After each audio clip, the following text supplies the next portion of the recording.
parte clave, ¿no? Tenemos que analizar, y nos debe quedar muy claro, es precisamente que vamos a analizar lo que estaba sucediendo en el momento. Tenemos que trasladarnos al evento.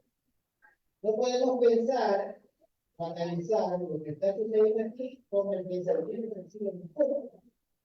Imposible. ¿Qué pasa? No tenemos más arriba, por ahí, ¿qué se puede? No, estamos bien.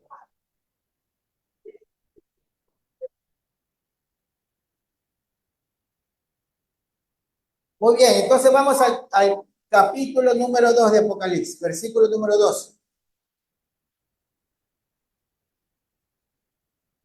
Porque ya creo que nos cogió un poco el tiempo, ¿no? ¿Qué hora tiene usted? ¿Qué hora es? Ya son las 12. Bueno, ok, avancemos entonces. Apocalipsis, capítulo número 2, versículo número 12, dice, escribe al mensajero de la comunidad en Pérgamo. El que tiene la espada aguda de dos filos, dice esto. El que tiene la espada aguda. Vamos a ir analizando elemento por elemento, ¿no? Escribe al mensajero de la comunidad en Pérgamo, el que tiene la espada aguda de dos filos, dice esto. Yo conozco dónde habitas, donde está el trono del Satán, ¿no? O el trono de Satanás, o bueno, algunos títulos le dicen ahí, ¿no? Dice el versículo 3. Yo conozco donde habitas, donde está el trono de Satanás o de Satán, y retienes mi nombre y no has negado mi fe. Aún en los días de Antipas, mi testigo fiel, a quien mataron entre ustedes, donde mora Satán. Entonces miren los elementos a analizar. A ver, jóvenes, elementos a analizar, ya les voy a preguntar. Dice, el que tiene la espada de dos filos. Dice, yo conozco donde habitas, donde está el trono de Satán. Y retienes mi nombre y no has negado mi fe. Aún en los días de Antipas, mi testigo fiel, a quien mataron entre ustedes, donde mora Satán, dice. Verso 14.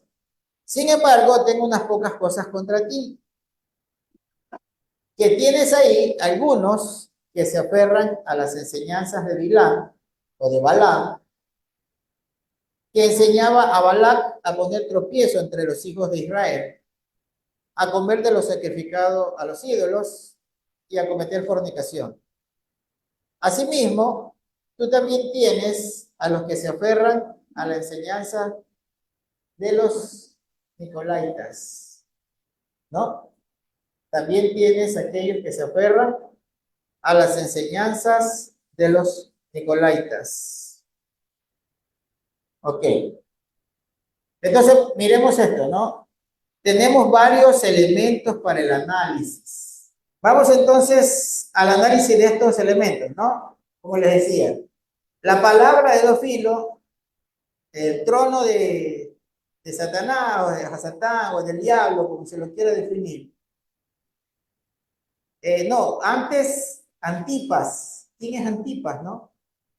Dice que mataron a un tal Antipas, que era un testigo fiel. Dice, Antipas mi testigo fiel, que eso es algo muy importante, no ser testigo fiel de Yeshua. ¿O Antipas qué era? ¿Qué venía siendo Antipas? ¿Testigo de Yohanan o testigo de Yeshua? Porque el que escribe la carta es Yohanan, ¿no? Entonces, ¿es testigo de quién tendría que ser? ¿De Yohanan que le envía la carta o de Yeshua? De Yeshua. Muy bien. Entonces están ahí también los de la doctrina de Balaam y pues por ende, que es la misma doctrina de los Nicolaitas. Entonces vamos a la siguiente diapositiva. A la siguiente diapositiva.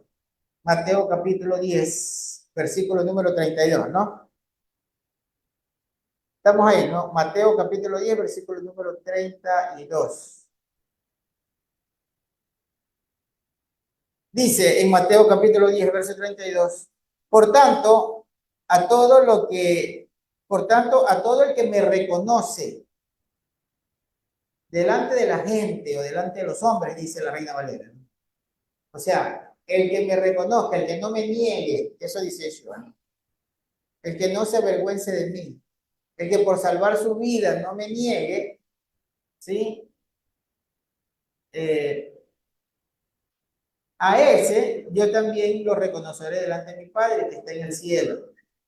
A ver, acuérdense de alguien, vamos a quitar la diapositiva un momento, está como, ayer yo estaba distraído, el día lo veo distraído, yo lo encontré. Mire, ¿qué pasa con alguien? ¿Se acuerdan de alguien que Yeshua dijo, te pidieron para probarte? A Pedro, ¿no? Y le dijo, y tú me vas a negar, ¿cierto? Y lo negó, ¿no? Y lo negó porque sintió temor, ¿no? ¿Por qué lo negó Pedro a Yeshua? Por temor. No podemos decir otra cosa. Él era valiente y todo, pero con lo acontecido en ese momento, ¿no? Había un caos en toda la ciudad. O sea, era un momento de mucha tensión, ¿no? Sobre todo para el grupo, ¿no? Para los seguidores de Yeshua, para sus discípulos, era un momento de gran tensión. Llevaron detenido al maestro, al que tenía el poder, entonces ellos, ¿cómo se sienten? Totalmente vulnerables, ¿no? Es que no es que el problema era con fulanito de tal, era nada más y nada menos que con el gobierno local, pues, ¿cierto? Era el sumo sacerdote. Y entonces el sumo sacerdote, que tenía toda la autoridad, envió a sus alguaciles a detener a Yeshua. Y él le había dicho a Pedro, ¿no? Tú me vas a negar, ¿cierto? Cuando canta el gallito, ¿no? El animalito. Hay una gran, también controversia y discusiones sobre eso. Incluso hay maestros mesiánicos que dicen que sí era gallo, que sí había gallos. No, sí había gallos en Israel y sacan, bueno, una serie de argumentos sobre eso, ¿no? Pero resulta que era víspera de una fiesta, pero de alto nivel de Kedushá, como ese Pesaj. Imagínense tener a los gallos cerca del templo ahí haciendo sus necesidades. Eso es imposible, pero es imposible. Gallo que se acercaba cerca al templo y gallo que cabeza volada. Eso no podía suceder. Nada se podía acercar Mire, Manuel, cuando estaba enseñando sobre el templo, ¿se acuerdan? Yo recuerdo que decía que los sacerdotes en el periodo festivo, grupo de levitas, ¿qué hacían? Iban a darle mantenimiento a las vías, a las calles de acceso al templo. ¿Se acuerdan de eso? ¿O no se acuerdan? Yo me acuerdo de lo que me enseñó Manuel. Salían los levitas con los recursos que ellos tenían de los impuestos, de los tributos, y la invertían en reparar los caminos, darle mantenimiento a los caminos que tenían acceso al templo. Se imagínese permitir que ciertos animales, como un gallo, estar revoloteando por ahí cerca del templo a ensuciar el camino, el área. Imagínense cuando Yeshua iba pasando, ¿se acuerdan que la mujer que tenía flujo lo iba a tocar y le decían, cuidado, ¿no? Maestro, que cuidado, nos toca, y entonces ya no podemos entrar al templo, pues, ¿cierto? Se va a dañar todo, no, con cuidado. O sea, todo eso hay que razonar, ¿no? Es imposible. Si se cuidan de que una persona con flujo lo toque, ya está inmundo. Imagínense un gallo ahí poniendo su necesidad y usted pisa, ya no podía entrar al templo. Es más, la Torah dice que sí, que si una persona se contamina con estiércol de un animal, ya está inmundo, ¿o no? Entonces es imposible. Simplemente es imposible, nada más. Esa es la lógica del razonamiento de lo que te ha establecido, ¿no? Bueno, entonces resulta que cuando canta ese hombre que llamaba a todo el servicio y que se subía en la parte alta, ¿no? Del edificio al templo a llamar a todos al servicio, es el que le llamaban el divino, que le decían el hombre gallo, y ahí fue cuando Pedro lo negó a Yeshua. Pero Yeshua prácticamente cuando le dice esa revelación, te están pidiendo para probarte y tú me negarás. Pero cuando tú regreses, le dice, ¿no? Porque lo interesante es comprender todo eso, ¿no? Pero cuando tú regreses, cuando te restablezcas, o sea, cuando tomes valor, entonces en ese momento tú vas a hacer testimonio y vas a fortalecer a los hermanos, ¿ya? Porque él se va y alguien tiene que quedarse a reunir al grupo, ¿no? A fortalecer al grupo, a decirle, yo estuve en estos momentos, esto pasé, pero todo lo que me dijo él se cumplió. Y él nos va a guardar y él nos va a cuidar hasta el día que cada uno cumpla su misión y le toque la hora, ¿no? Porque de eso vamos a hablar hoy también. No para asustarse, sino para entender que realmente eh, depende de la entrega es el galardón, ¿no? Estuve leyendo un libro, yo sé que a veces molesta y han de decir, este se la cree mucho, no, pero me gusta leer en serio. Yo estaba leyendo un libro eh, sobre los mártires, he leído varios, pero me llamó mucho la atención un libro que está toda la legislación romana, desde su inicio, porque a mí me gusta mucho ese tema, los temas legales. Y bueno, ahí en ese libro de legislación romana precisamente están los castigos a los cristianos. En la última, casi en la última parte, en la tercera parte del libro, ahí, sí, de hecho es la tercera sección del libro. Eh, los castigos a los romanos, porque resulta que era un delito. O sea, era un delito y estaba lo tipificaron como delito llamarse cristianos. Lo tipificaron como un delito. ¿Okay? Habían varios delitos de esa naturaleza, por ejemplo, la rebelión, la traición y adorar, dice, dioses extraños, extraños a los que eran sus dioses. Era también un delito, ¿okay? En Roma. Y eso está tipificado en la ley antigua, en la ley romana. Ahí me di cuenta de cuántas personas, hombres y mujeres, perdieron la vida por el nombre de Jesús. ¿Sí? Y pues bueno, eso me hace comprender el sello quinto también. Esa investigación me hizo comprender mejor el sello quinto. Y resulta que eso fue lo que le pasó a Pedro, ¿no?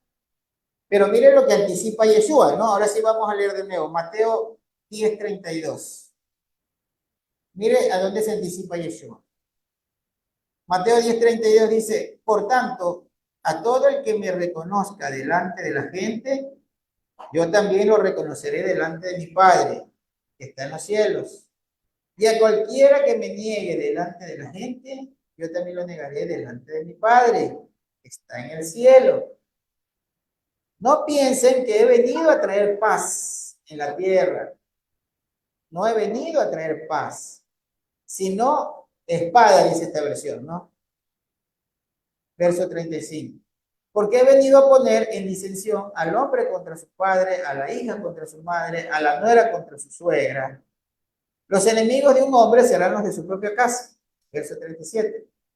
El que me ama, el que ama a padre o a madre más que a mí, no es digno de mí. Y el que ama a hijo o a hija más que a mí, no es digno de mí. El que no toma su madero y sigue en pos de mí, no es digno de mí. Mire que aquí ya lo está diciendo, ¿no? ¿Y por qué tiene que hablar del madero si aquí en el capítulo número 10 todavía no es, él todavía no ha aparecido en el madero, ¿no? Pero se está anticipando. El que no toma su madero, o sea, el que, claro, él se está anticipando. Él dice, bueno, el que no es capaz de seguirme hasta la muerte, no va a ser digno de mí. Y eso es importante, ¿por qué? Porque resulta que él sabía que luego de su partida, mantener, mantener al grupo es difícil, era difícil. Por eso a Pedro, antes de partir, eso está al final del libro de Juan, antes de partir le dice a Pedro, si tú me amas, cuida al rebaño, ¿no? Cuida a mis corderos, cuida al grupo. Si alguien ama a Yeshua, tiene que cuidar al grupo. O sea, de eso se trata. Cuida al grupo, le dice. Si tú me amas, cuida al grupo. Okay. Verso 38. El que no toma su madero y sigue en pos de mí, no es digno de mí. Y el que me niegue delante de la gente, yo también lo negaré delante de mi Padre. Y encontramos por ahí otro versículo que dice, y el que es fiel hasta la muerte, ¿cierto? A ese le dará la corona, ¿no? Que es fiel hasta la muerte. Oiga, eso, esas palabras yo me imagino que retumbaba y retumbaba la gente en el momento de la sentencia, porque en el tiempo de Nerón persiguieron a muchísimos cristianos, muchos cristianos por todos lados. Miren la problemática, ¿no? La problemática, ya viendo la energía, ¿no? Como los veo que están saliendo los hermanos. Miren la problemática, eh, este, el ser seguidor de Yeshua, ¿no? Los apologéticos, los eruditos, investigadores, obviamente desde el pensamiento cristiano, ellos dicen que los cristianos eran perseguidos, ¿no? Pero si nosotros nos ponemos a pensar, realmente los perseguidos eran los, eh, los discípulos de Yeshua, eran realmente los perseguidos, ¿no? Lo que pasa es que luego, pero luego de Juan, luego de Papías, luego de Policarpo, ahí es cuando pues realmente ya hay un brote cristiano, ¿no? Pero al principio no, pues eran los perseguidos, eran los discípulos de Yeshua, eran los nazarenos. De hecho, en Hechos de los Apóstoles dice, ¿no? Que Pablo era el líder de la secta de los nazarenos. Ahí no se contempla el tema del cristianismo. Pero lo que yo les digo, mire, cómo, en qué posición se encontraban los discípulos de Yeshua. Hoy he meditado en todo eso, esta madrugada. O sea, porque, ya le digo, leyendo estos libros me he quedado muy impresionado. No es que no lo sabía, pero eh, conociendo tantos detalles me he quedado muy impresionado, ¿no? De hasta dónde muchos valerosos seguidores de Yeshua fueron capaces de llegar hasta la muerte, pero no las muertes que mejor no se las cuento. Pero bueno, lo interesante y lo importante es que ha habido muchos fieles, realmente fieles. Ah, y lo que les estaba diciendo, miren lo que le pasaba al pueblo, ¿no? O sea, a nuestro grupo, el pueblo de seguidor de Yeshua, que guardaba la Torá. Resulta que eran perseguidos por los de su, por los de su nación, ¿no? Como dice Pablo, perseguidos por los de mi nación, perseguidos por los propios israelitas que no creían en Yeshua, perseguidos por los gentiles, porque se iban a Roma y los romanos los odiaban, hermanos, los odiaban. ¿Por qué? Porque estaban llevando a la gente a salir de la creencia en sus dioses. Y por eso tipificaron incluso en la ley como un delito ser cristiano, un delito. O sea, donde llegaban tenían problemas. se iban a esconder de su nación, huyendo porque los iban a perseguir por ser seguidores de Yeshua. Y resulta que en el lugar donde iban tenían que o dedicarse a adorar a los dioses del lugar o seguir siendo seguidores de Yeshua. O sea, era difícil, hermano. Hoy podemos criticarlos a ellos leyendo las cartas, pero era realmente difícil. Era difícil. Abiertamente hacer como hizo Pablo, qué valentía la de Pablo, entrar a un areópago y decir, yo vengo, pero por el que no tiene imagen. No, eso era muy terrible. Como nosotros no lo hemos vivido y de pronto no hemos tenido esa información y no nos hemos compenetrado realmente en lo que pasó, no se lo siente, ¿no? Pero a mí me hizo estremecer ver cuánta entrega de aquellos que ofrendaron su vida por Yeshua, cumpliendo exactamente lo que dice, que es fiel hasta la muerte. ¿Yo qué puedo pensar de ellos? De toda esa lista que leí de esos valerosos hombres y mujeres, mucho más hombres que mujeres, por cierto, porque más detenían a los varones, que si yo llego al reino, los voy a ver. Y sí quisiera conocerlos, ¿no? A esos valerosos que no negaron a Yeshua, porque te daban a escoger en ese momento de la tortura y de la muerte, que si blasfemabas contra Yeshua, ofrecías sal en el sacrificio para venerar a los dioses o para venerar el culto imperial, entonces te salvabas de la muerte, ¿no? Pero declarabas que ya no eres cristiano, que abandonabas esa creencia. Y hubieron quienes dijeron que no. Eso es interesante. La semana pasada leímos de Policarpo, ¿o no? De los Nicolaitas, ¿no? Bueno, ahora vamos a leer de Policarpo, ¿no? Qué valiente ese varón, ¿no?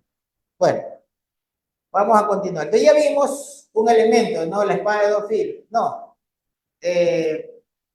La negación, ¿no es cierto? El que me niega, dice Yeshua. El que me niega, yo lo niego.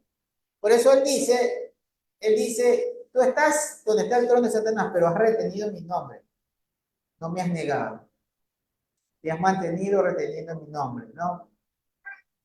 Y eso es lo que un día nos va a nosotros a, digamos, a obtener el galardón de la promesa. Esa es la prueba más grande que vamos a pasar.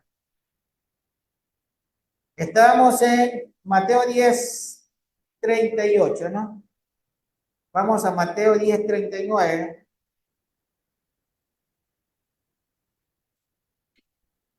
Mateo capítulo 10, versículo número 39.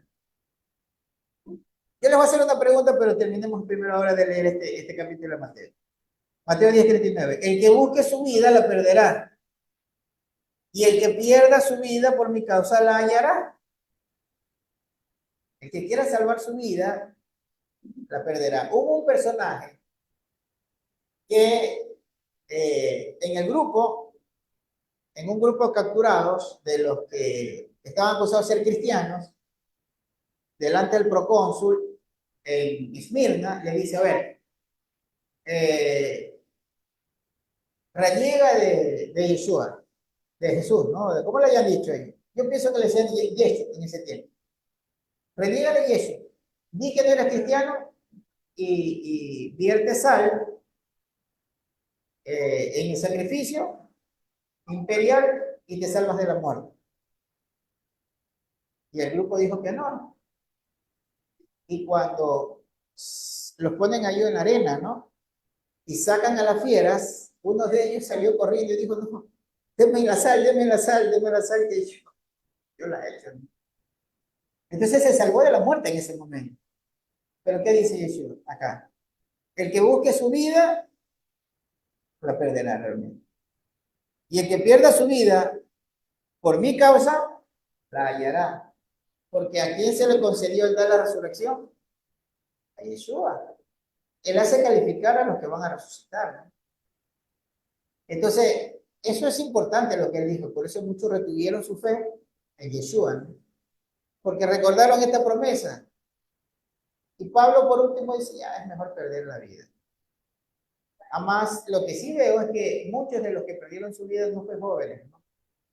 Porque acuérdense que Yeshua le ora al Padre en el capítulo 17 de Juan y le dice, protégelo de este mundo. ¿Se acuerdan que les dijo? Ahora me acuerdo yo de todas esas palabras, ¿no? Y ya tienen sentido. ¿Se acuerdan que les dijo, los mando como ovejas en medio de lobos? Eso somos, ovejas en medio de lobos. Pero es algo interesante que es la pregunta que les voy a hacer. Bueno, el grupo, a su grupo, le dice, los mando como ovejas en medio de lobos. Los van a perseguir, los van a meter en la cárcel, los van a soltar y hasta los van a matar. Les dijo, ¿verdad? Se los anticipó. Ok. Pero entonces le da una promesa. El que busque su vida la perderá. Y el que la pierda por causa mía, entonces va a tener vida. Versículo 40. El que los recibe a ustedes, a mí me recibe. El que me recibe a mí, recibe al que me envió. Verso 41. El que recibe un profeta, porque es profeta, recibirá recompensa de profeta. El que recibe un justo, porque es justo, recibirá recompensa de justo. Verso 42. Cualquiera que le da a uno de estos pequeñitos un vaso de agua fría solamente porque es mi discípulo, en verdad le digo que jamás perderá su recompensa. Ahora yo les pregunto, tienen dos preguntas. Sí, ¿qué pasa si él dice que cualquiera que le dé a uno de los que son, digamos, sus seguidores, van a tener recompensa?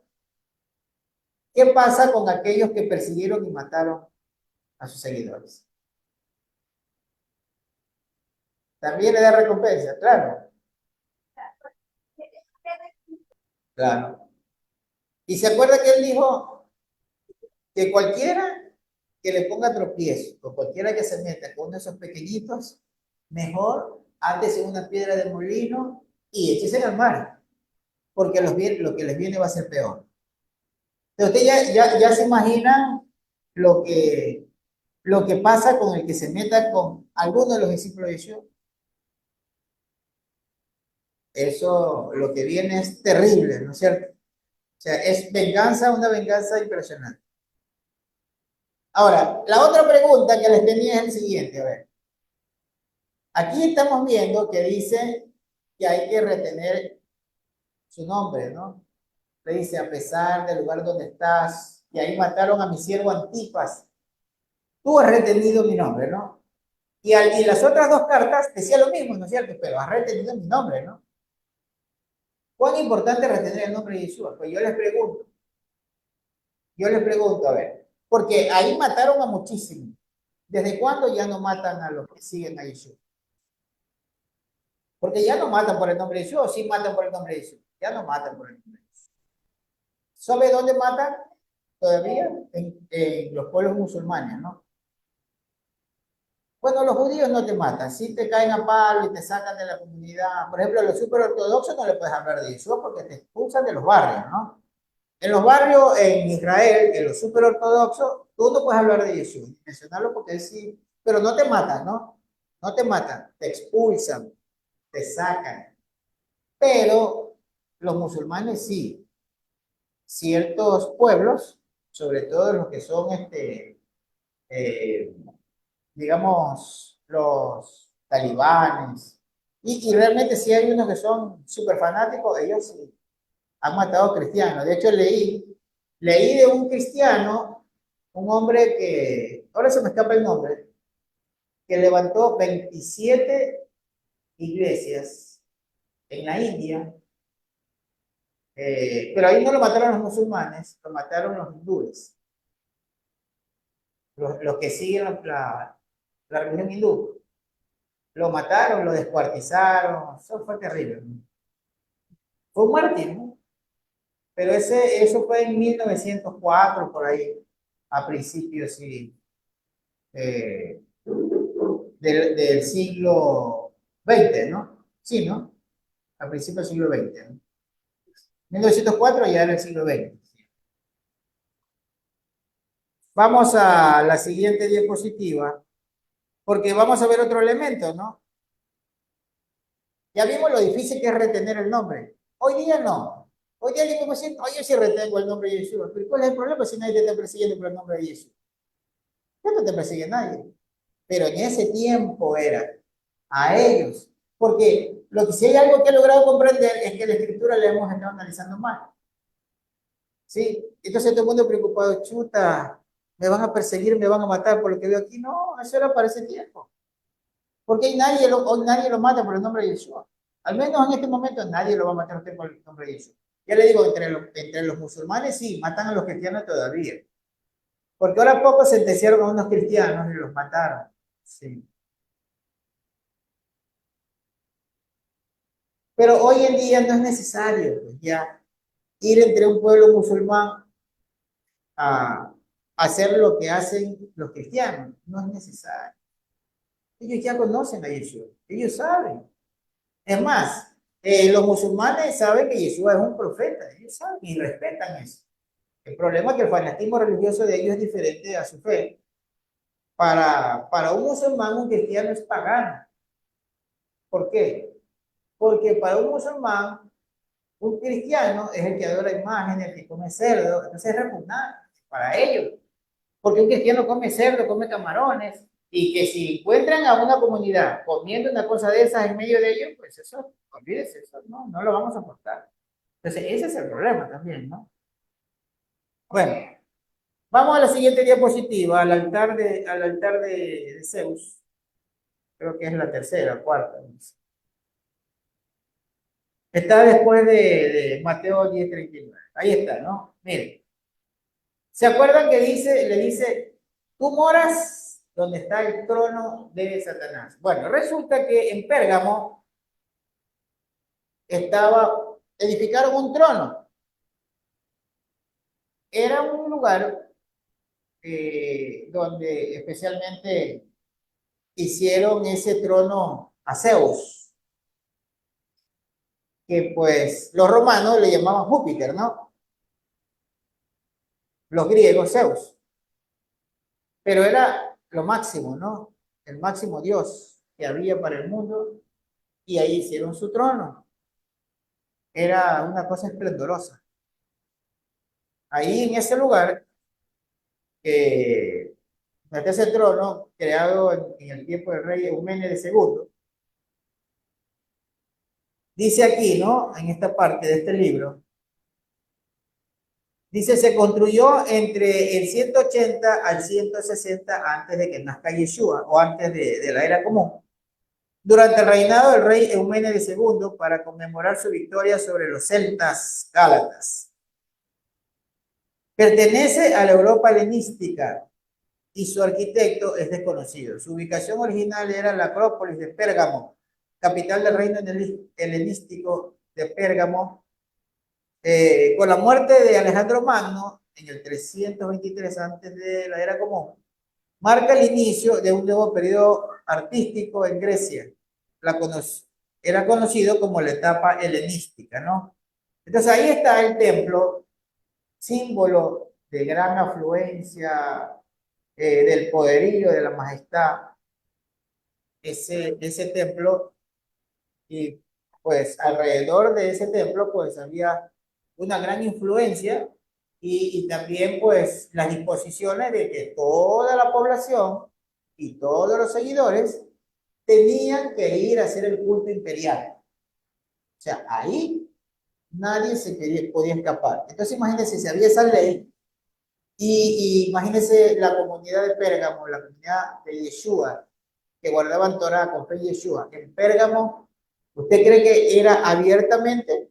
¿Usted cree que podían estar al aire libre cuando había esto y cuando habían esos edictos reales de que había que hacer incluso el culto imperial? No, no, es que el problema es que no se ha leído la historia, pero no se podía realmente, no se podía. Entonces por eso le dicen, ¿no? Y lo resalta al líder de esta comunidad, le dice, a pesar de que mora donde está el trono de Satanás, has retenido mi nombre, ¿no? Has retenido mi nombre. Y ahí mataron a mi siervo Antipas, que era muy fiel a mí. Vamos a la siguiente diapositiva. Algunos creen que es Pérgamo, algunos creen que es porque Pérgamo era el centro de la religión pagana, especialmente de Esculapio Sóter y Esculapio Salvador. Otros creen que es porque Pérgamo tenía un gran altar en forma de trono dedicado al dios romano Zeus. Otros que es porque Pérgamo era el centro del antiguo sacerdocio de Babilonia, imagínense usted. Pero esto es difícil de probar concluyentemente. Otros piensan que es porque Pérgamo era el centro político de la adoración demandada por el gobierno romano. Lo que pasa es que ahí en Pérgamo se inició el culto imperial. Tanto en Esmirna como en Pérgamo dieron inicio al culto imperial, donde el César decía, no, pues, en vez de que adoren solo a las deidades, ahora van a adorar al gobernante del mundo. Porque gobernar el mundo es símbolo de ser Dios, de ser un poderoso. Ok, vamos a la siguiente diapositiva. Dice, Pérgamo era especialmente conocida como un centro de adoración de la deidad Esculapio. Y miren esto importante, ¿desde cuándo empieza esto? Pérgamo era especialmente conocido como el centro de adoración de la deidad Esculapio, representada por una serpiente. Esculapio era el dios de la sanidad. Ahora van a saber por qué en el símbolo de la medicina está enrollada la serpiente, ¿no? ¿Y desde dónde viene? Por eso la ONU, yo les pregunto, la cámara, ¿qué pasó con la cámara?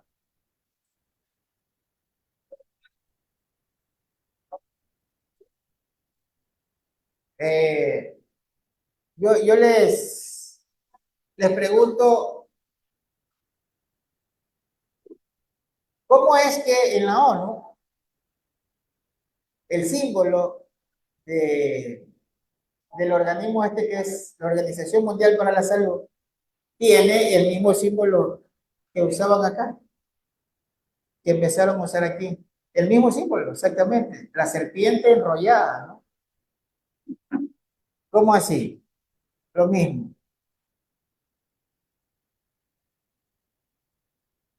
Bueno, volvamos a la lectura. Ahí estamos, ¿no?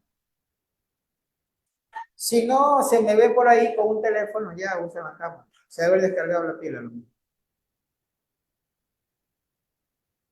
Puedo poner acá mismo si quieres, Manuel. Vamos, estamos ahí en la diapositiva, ¿no?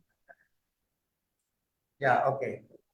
Dice, Pérgamo era especialmente conocida como un centro de adoración a la deidad Esculapio, representado por una serpiente. Esculapio era el dios de la sanidad y era el dios de la sanidad y del conocimiento. Había una escuela de medicina en ese templo, en Pérgamo, debido al famoso templo dedicado al dios romano de la sanidad. Las personas enfermas y dolientes de todo el imperio romano se reunían en Pérgamo en busca de alivio. A los que sufrían se les permitía estar la noche en la oscuridad del templo. En el templo habían víboras mansas. En la noche, la persona que sufría podía ser tocada por una de estas víboras domésticas e inofensivas mientras se arrastraban en el piso. El toque de la víbora era tenido como si fuera el toque del mismo Dios y se consideraba como portador de la luz y la sanidad. Miren ustedes todo estos sincretismos, ¿no? ¿Y cómo es posible que la ONU tenga el mismo símbolo? La OMS, sí, por eso, pero es una organización de la ONU, porque la Organización Mundial de la Salud, ¿de dónde sale? Sale de la ONU, es una filial de la ONU. Sí, sí, el de la Organización Mundial de la Salud, sí. Pero la Organización Mundial de la Salud pertenece a la ONU. Es de la ONU la Organización Mundial de la Salud. Entonces, ¿quién lo creó? Fue la ONU. ¿Quién creó la ONU? Los Illuminati, la familia Rothschild y su comitiva, su banda, ¿no? Y ellos continúan en la misma simbología del dios Esculapio. Es lo mismo, ¿no? Vamos a la siguiente diapositiva. Hebreos capítulo 4, versículo número 12. Aquí vamos a analizar vamos a analizar otro elemento. Otro elemento importante, ¿no? Para nosotros, importante, ¿cuál es?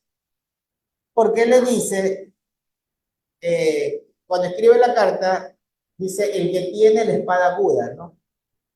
El que tiene la espada aguda. ¿Qué importancia tiene esa espada, ¿no? Para nosotros, para sostenernos, para recapacitar, para comprender. Porque mire ustedes cómo dice que de todo el Imperio Romano iban a este templo a buscar sanidad, ¿no? Qué importante es la palabra del Eterno. Hebreo capítulo 4, versículo número 12. Dice, porque la palabra de Yahweh es eficaz, es viva y eficaz, más penetrante que cualquier espada de dos filos. Penetra hasta tocar los sentimientos del espíritu, las coyunturas y los tuétanos, y discierne los pensamientos y las intenciones de la mente. En otras versiones dice del corazón, ¿no? Pero es realmente de la mente. Verso 3. No existe creado que escape a su mirada. Todo está desnudo y expuesto ante los ojos de aquel a quien tenemos que dar cuenta.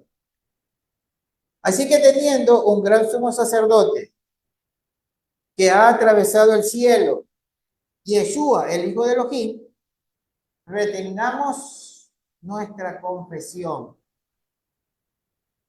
La israelita nazarena creo que dice, no, la Reina Valera creo que dice profesión.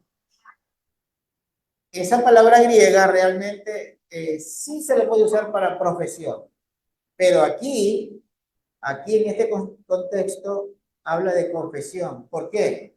Porque es retener la palabra del Eterno, retener la fidelidad del Eterno, confesar al Eterno, confesar la fe. Entonces realmente aquí no es profesión, aquí es retengamos nuestra confesión. Porque en el versículo 13 dice, no existe creado que escape de su mirada.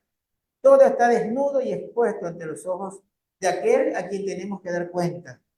Así que teniendo un gran sumo sacerdote que ha atravesado el cielo, Yeshua, el Hijo de Elohim, retengamos nuestra confesión. O sea, no dejemos de confesar que Él es el Hijo del Eterno y que Él nos enseña Torah y que Él realmente es nuestro Salvador, a pesar de que la situación se vea muy compleja.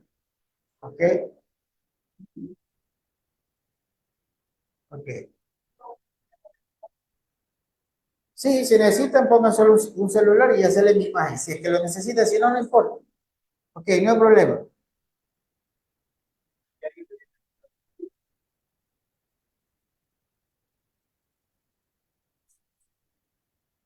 Bien, vamos con la siguiente diapositiva. Ahí lo tienen, la siguiente. Antipas. Ahí no está, es en la siguiente. Ahí está. Total, a mí no me tienen que ver, si no la diapositiva, porque ahí es que explicamos. Ok. Antipas, he buscado como no tienen idea y no hay realmente información. Solo la información que tiene, digamos, la tradición católica, ¿no? Ellos hablan de Antipas y dice así: Antipas es un santo y mártir cristiano que se cree es citado en el Apocalipsis 2:13, como el fiel mártir de Pérgamo. Según la tradición, Juan, el apóstol, ordenó a Antipas, y eso sí creo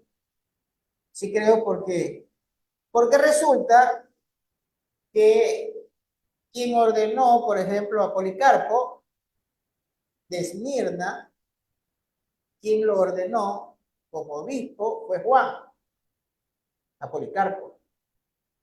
Entonces, lo más probable es que a Policarpo lo asesinaron antes de que muera Juan. Es probable, probable.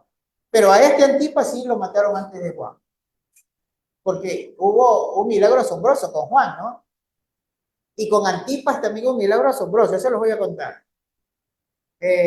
Primero el de Juan, resulta que, bueno, no sé si saben, ¿no? Que a Juan lo metieron en una paila de aceite hirviendo, ¿no? Y no le pasó nada, pues. Entonces lo desterraron, porque una de la legislación romana, uno de los castigos era el destierro cuando la persona eh,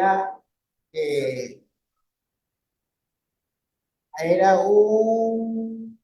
ahí se me fue, entre, digamos, los niveles socioeconómicos, que estaban pues los patricios, los plebeyos, pero también intermedio y debajo habían dos más, ¿no? No sé si los traje acá, pero había el de los clérigos, de los sacerdotes, y el de los comerciantes menores, ¿no? Los que tenían abastos y cosas de esto, ¿no? Entonces, a Juan lo pusieron como un prelado entre la categoría de los sacerdotes. Pero tengo prendido esto de aquí. Hola, hola, hola, hola.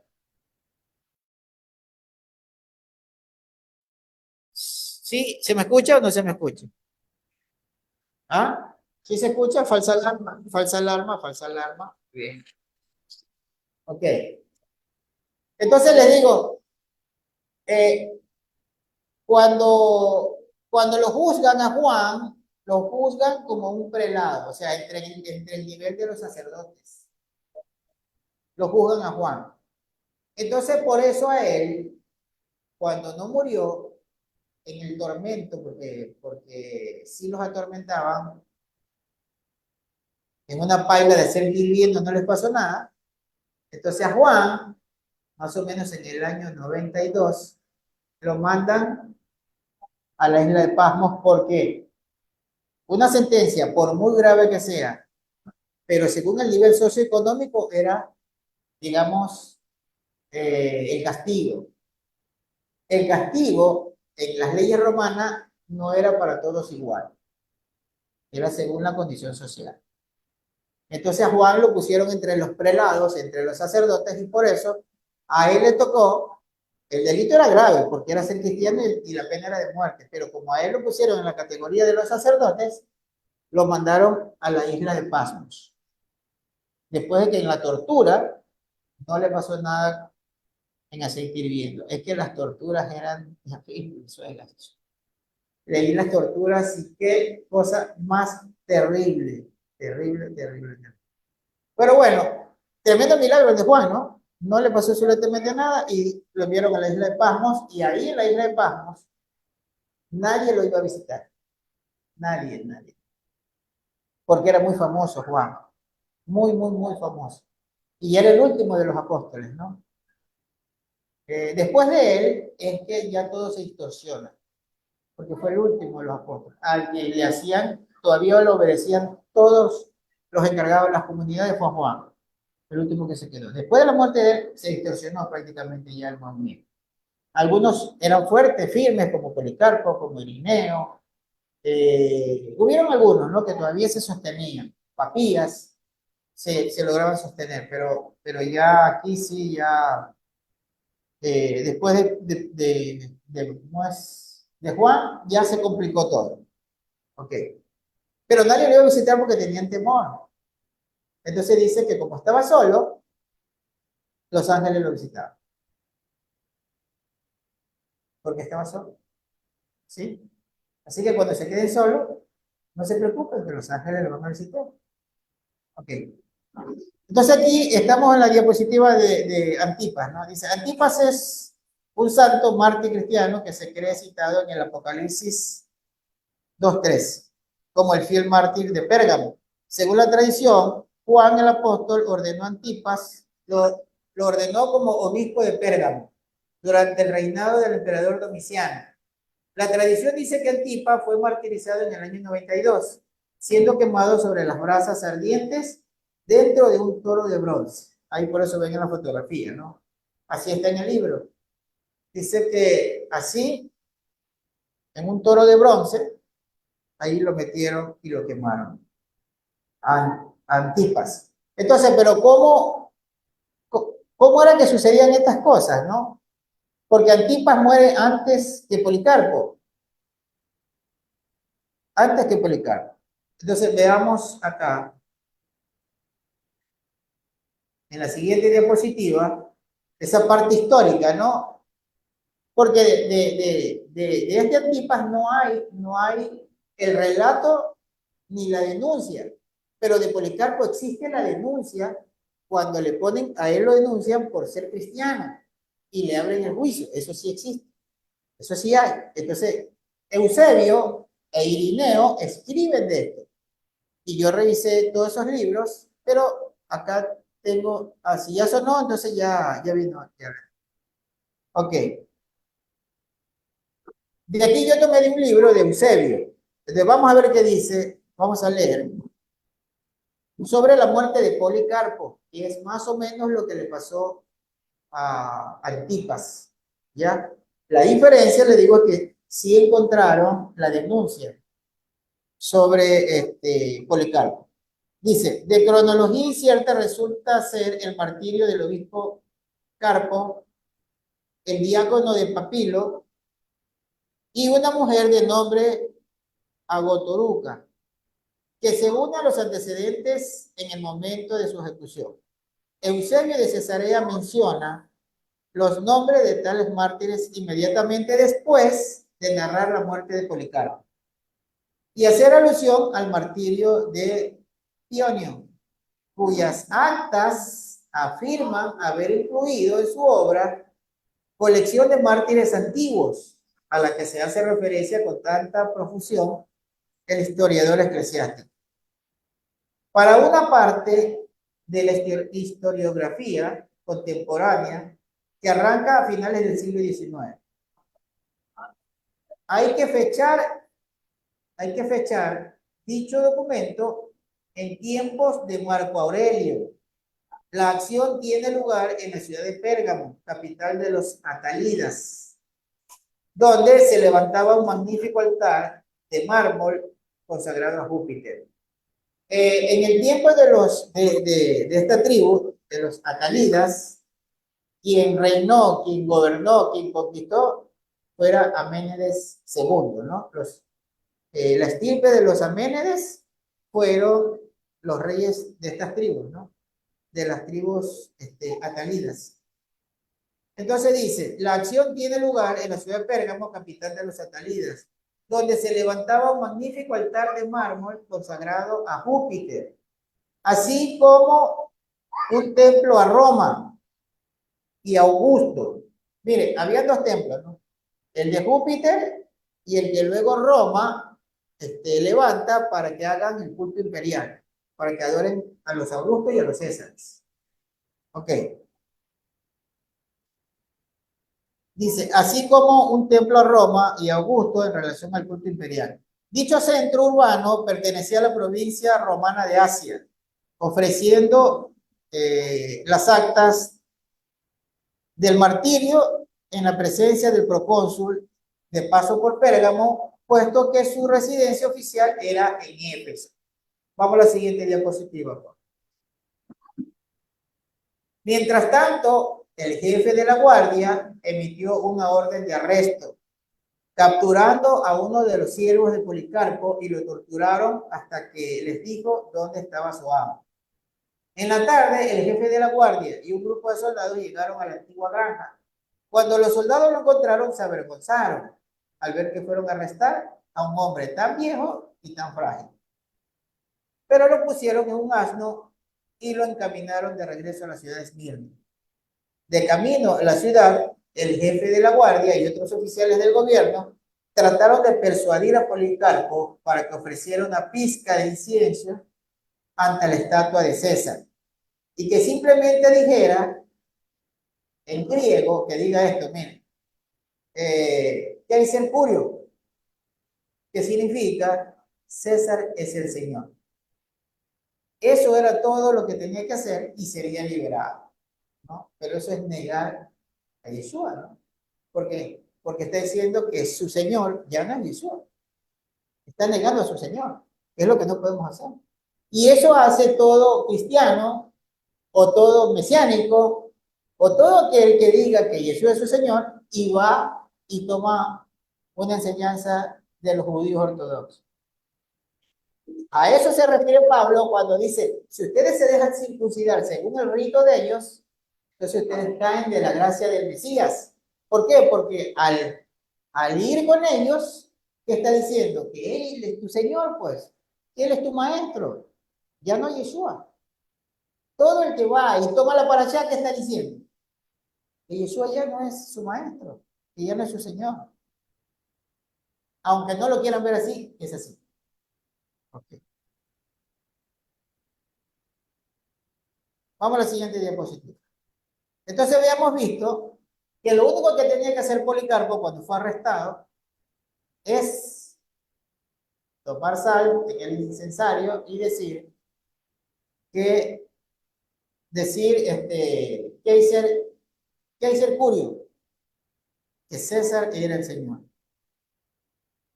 Dice, el procónsul insistió, haz juramento e insulta a Cristo. Eso dice en ese libro, ¿no? Porque es cristiano.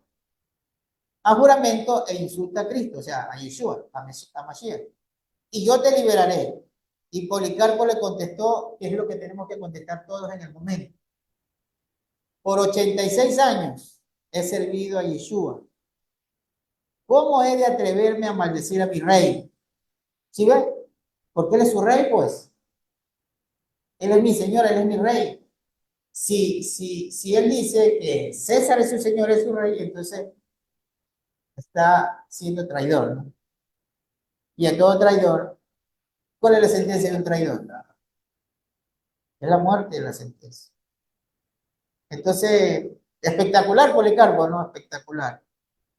Dice, por 86 años he servido. Ya tenía tiempo suficiente, ¿no? 86 años. Haz lo que quieras ya. Entonces, por 86 años he servido a Yeshua o Jesús. ¿Cómo he de atreverme a maldecir a mi rey? El procónsul finalmente se dio por vencido y anunció a la multitud: el crimen del acusado Policarpo ha confesado que él es cristiano. Y eso era un delito. Él confesó con su boca: mi rey, mi señor es Yeshua. Aquí dice Jesús, pero tiene que haber dicho Yeshua, Yeshua. Así que confesó públicamente que él era seguidor de Yeshua, por lo tanto le tocaba la muerte, listo, a morir. Y ahí hubo un milagro, ya se los voy a contar antes de la otra diapositiva. Resulta que a él lo amarran en un poste, ponen leña a su alrededor, prendieron la leña, pero el fuego no se pegaba a su cuerpo, se iba para el otro lado y quemaba al que aparecía por ahí. Imagínense. Entonces, él no murió, o sea, él no murió quemado. Él estaba vivo, ahí, orando y cantando. Dice que cantaba y oraba. Y el fuego iba hacia el otro lado, no tocaba su cuerpo. Entonces un soldado, viendo eso y que el cuerpo venía a ser, tomó su lanza y lo atravesó. Pero no murió quemado.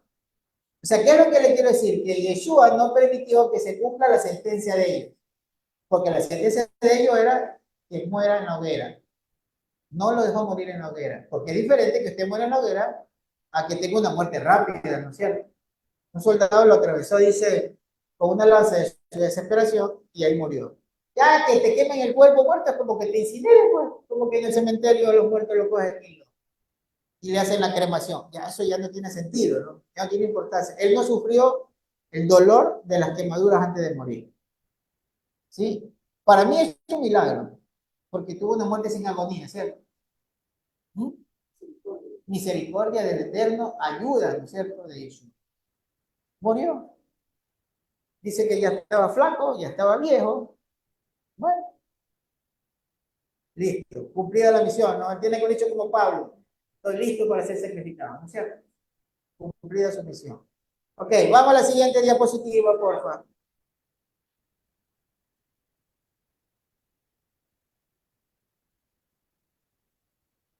Vamos ahora. Otro elemento, la doctrina de Balaam.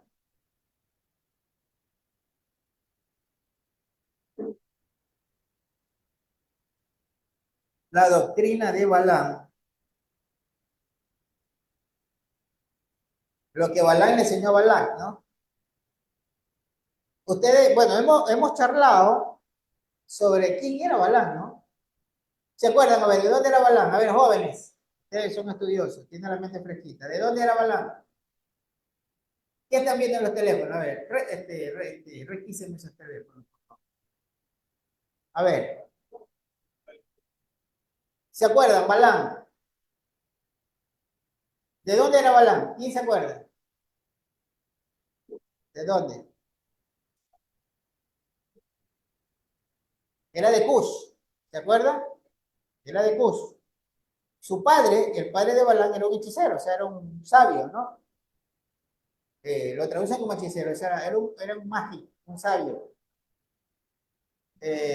Obviamente, pues, tenía mucho conocimiento y llegó a ser como su padre, llegó a ser consejero de reyes. Balaam fue consejero de varios reyes, ¿no? De hecho, Balaam hasta usurpó el trono de Cush. Y bueno, hay una gran historia ahí con Balaam.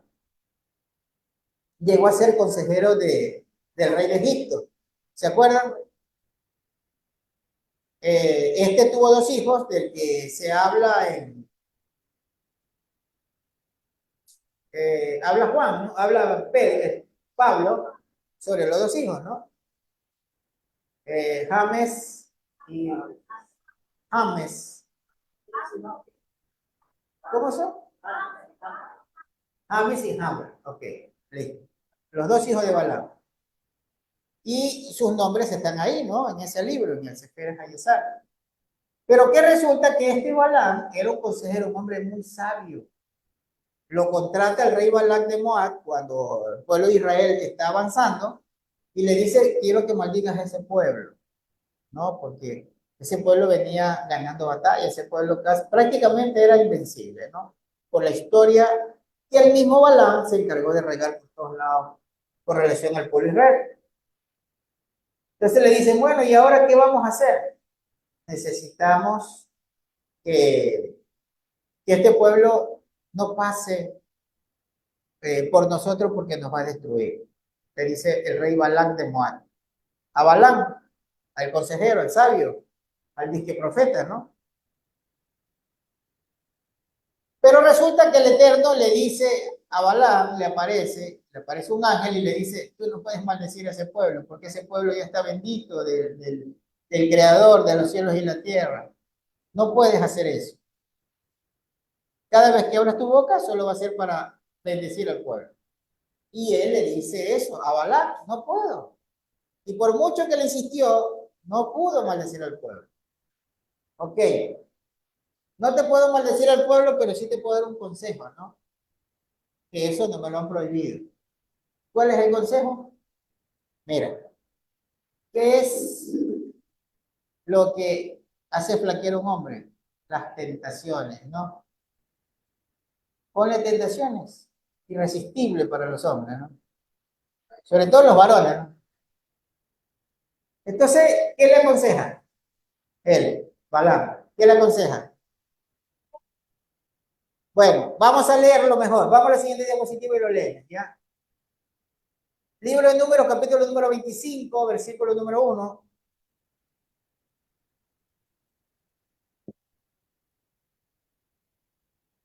Pero van a tomar en cuenta los hombres que ese consejo que le da Balac es para que los hombres se pierdan. O sea que es un mal consejo. ¿Ok? Número 25:1. Cuando Israel estaba en Sitín, el pueblo se profanó prostituyéndose con las mujeres moabitas. Yo le pregunto, ¿quién se prostituyó aquí? ¿Las mujeres de Moab o el pueblo de Israel? Eso es para que vayamos comprendiendo cuando encontremos esta palabra, ¿no? ¿Sí? Eso estamos analizando con Manuel en estos días que hemos estado. Nosotros nos reunimos martes, miércoles, jueves, ¿cierto? Y la pasamos muy bien, ¿no? Análisis, estudio, ¿ah? Ah, y el viernes y el sábado. Ya, ya mismo nuestro hermano va a decir, bueno, entonces sé que hoy a vivir juntos, pues vamos a mandarle a la cama mejor. Porque claro, a veces nos desocupamos a las 2 de la mañana, ¿cierto? Ya no nos quieren ni abrir las casas, pero estamos estudiando, ¿no? Estudiando. Entonces justo estábamos hablando de este tema, ¿no? Porque como Manuel iba a dar el tema de Oseas sobre la prostitución, ¿no? ¿Qué es realmente este tema de la prostitución? Porque aquí ustedes no me van a decir que se prostituyeron las mujeres, ¿no? Se prostituyó el pueblo. Y en el libro de Oseas, ¿cómo menciona a su pueblo? ¿Cuál prostituta dice, no es cierto? Porque el pueblo se ha prostituido. ¿Y qué es prostituirse? A ver, ¿qué es prostituirse realmente? ¿A qué se refiere el Eterno cuando dice ustedes se han prostituido? A ver, jóvenes, ustedes, a ver, para que aprendan. Vamos. Voy a interactuar con los jóvenes. A ver, Moshe, aquí. ¿Qué es prostituirse? ¿Qué pueden pensar ustedes de prostituirse? ¿Qué definición le dan? Exxon, ¿qué dice? Hagan consejo ustedes, saquen una conclusión. Allá está Axel. ¿Qué se? No, ese Axel está por allá como cuando no quiere A ver, ¿qué sería prostituirse? O sea, ¿a qué se refiere cuando el Eterno dice el pueblo se prostituyó? Aquí, por ejemplo, aquí dice, cuando Israel estaba en Sitín, el pueblo se profanó prostituyéndose con las mujeres de Moab. ¿Qué es prostituirse realmente? Cualquier definición, la que ustedes crean. Curios Kaiser. Claro, decir Curios Kaiser es prostituirse, ¿no? ¿Sí? Eso es prostituirse. O sea, ¿qué es prostituirse? Para que sepan. ¿Cómo se define una mujer por ser prostituta? Porque ahora le lanzaron la pelotita fue a la mujer, ¿no? Dice que ella vende su cuerpo. O sea, ella se vende, tiene precio. Por cualquier cosa cedes y te vendes, eso es prostituirse. Entonces, ¿por qué el Eterno lo define a su pueblo como que se está prostituyendo? Porque por cualquier cosa te vendes. ¿Y por qué se vendió el pueblo aquí? Ya vamos a ver por qué se vendió. Ok, vamos a ver. Cuando Israel está en Sití, el pueblo se profanó prostituyéndose con las mujeres de Moab, quienes invitaban al pueblo a sus sacrificios para su deidad. El pueblo participó de ellos adorando a aquella deidad. Así que Israel se pegó a Baal peor. Y Yahweh se enojó con Israel. Y Yahweh dijo a Moshe, toma a todos los líderes principales y haz que los ahorquen, principalmente delante de Yahweh, para que la ira de Yahweh se aparte de Israel. Así que Moshe dijo a los oficiales de Israel, cada uno de ustedes mate a aquellos de sus hombres que se hayan apegado a Baal peor. Okay. ¿Cómo fue este proceso? ¿Qué pasó? Vamos al relato de la historia, a la siguiente diapositiva, que está en el Sefer Hayazar, en el capítulo 85, a partir del versículo 51, vamos a ver el relato. Sefer Hayazar, el libro del justo, el libro de Hazer, capítulo 85, versículo 51.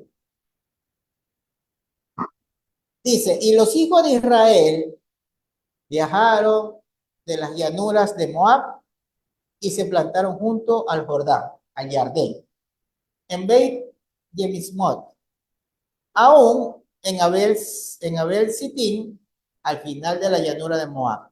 Verso 52. Estamos en el libro de Hazer 85. Verso 52. Y cuando los hijos de Israel se quedaron en las llanuras de Sitín, ellos comenzaron a prostituirse con las hijas de Moab. Y los hijos de Israel se acercaron a Moab, y los hijos de Moab plantaron sus tiendas opuestos al campamento de los hijos de Israel. Y los hijos de Moab tenían miedo de los hijos de Israel. Y los hijos de Moab tomaron sus hijas y sus esposas de aspecto bonito y de linda apariencia y las vistieron en oro y plata y atuendos costosos. Y los hijos de Moab sentaron esas mujeres a las puertas de sus tiendas para que los hijos de Israel las vieran y se volvieran hacia ellos. Y no pelearan contra Moab. Verso 56. Todos los hijos de Moab hicieron esta cosa a los hijos de Israel. Y todos los hombres pusieron su esposa, a su esposa y a sus hijas a la puerta de la tienda. Y todos los hijos de Israel vieron los actos de los hijos de Moab. Y los hijos de Israel se volvieron a las hijas de Moab y las codiciaron. ¿Sí? Ahí viene la tentación, ¿no? Ahí viene la tentación porque Balaam le dijo, ¿sabe cómo los van a vencer? Si su Elohim se aparta de ellos. ¿Y cómo vamos a lograr? Bueno, tiene que hacer que caigan en la adoración de su Dios, porque eso pues irrita a un Dios celoso, lo va a irritar. ¿Ok? ¿Y cómo hacemos eso? Hombre, con sus mujeres, que sus mujeres le llamen la atención, luego que lo inviten a comer, luego le dan de beber, ya medio Plutarco, ¿sí? Ya pongo unos tragos encima, ya pues, lo que digan, ¿no es cierto? Entonces los hacen comer, es más, pero tenían que declarar que eso era sacrificado. Y ya en la borrachera, pues ya aceptan lo que sea, ¿no? Eso le pasó a Salomón. Y eso lo advierte un profeta. A ver, ¿qué profeta advierte esto? La fornicación y el licor pervierte el juicio. ¿Se acuerdan o les mando de tarea? Hay un profeta que dice, la fornicación y el licor les pervierte el juicio. ¿Y por qué lo dice? Porque le pasó al pueblo de Israel en Moab. ¿Sí? Bueno, se lo dejo de tarea. Ahora, como le preguntan al Dios de este mundo, tiene la respuesta. Google, ¿no?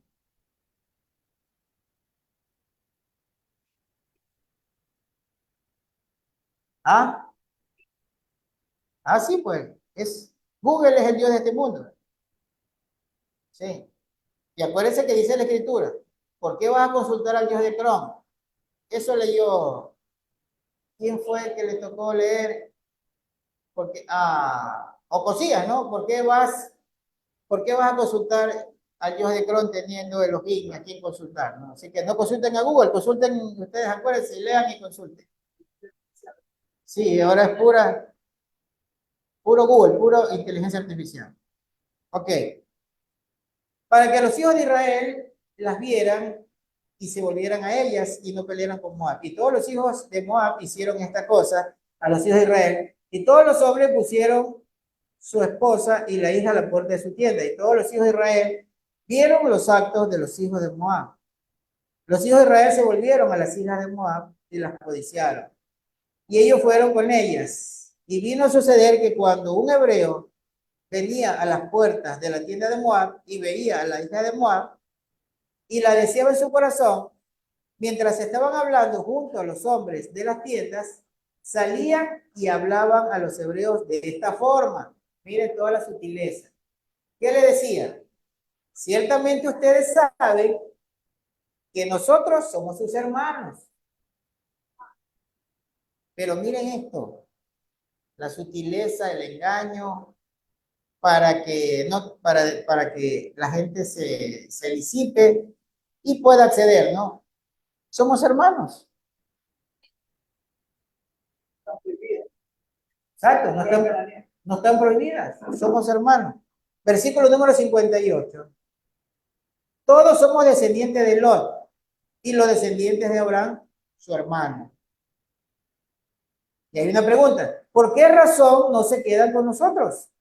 ¿Por qué razón no comen pan con nosotros y nuestro sacrificio?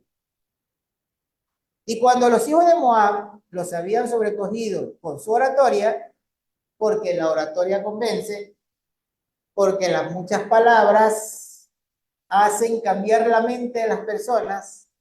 Yo he visto personas convencidas de algo y después de un tiempo de unas palabrerías que le han dado, créame, salen pensando diferente. Lo he visto, créame que lo he visto. ¿sí? Entonces dice, en versículo 59, y cuando los hijos de Moab los habían sobrecogido con su oratoria y los seducía con palabras lisonjeras, ellos los sentaban en la tienda y cocinaban y sacrificaban para ellos. Y comían de su sacrificio y de su pan. Y ellos le daban vino y ellos bebían y se intoxicaban. Y ellos ponían delante de él una bella doncella. Y él hacía con ella lo que quería, porque él no sabía que lo estaban haciendo. Porque él no sabía lo que realmente estaba haciendo. Claro, ya con unos tragos encima, ya perdió el juicio. Pero, ¿se acuerdan que dice que no por no entender el mandamiento significa que el que está sin culpa? No, es culpable de todas maneras, ¿no? Porque nadie le dijo que inicie lo que empezó, ¿no es cierto? Entonces dice en el versículo 60, estamos en el Sefer, capítulo 85. Y ellos le daban vino y ellos bebían y se intoxicaban y ellos ponían delante de él una bella doncella y él hacía con ella lo que quería porque él no sabía lo que estaba haciendo. Y él bebía vino a plenitud. Verso 61. Así hacían los hijos de Moab a los hijos de Israel en la llanura de Sittim. Y la ira de Yahweh fue rebullida contra Israel por este asunto. Y él envió una pestilencia entre ellos. Y allí murieron de los israelitas 24,000 hombres, ¿no?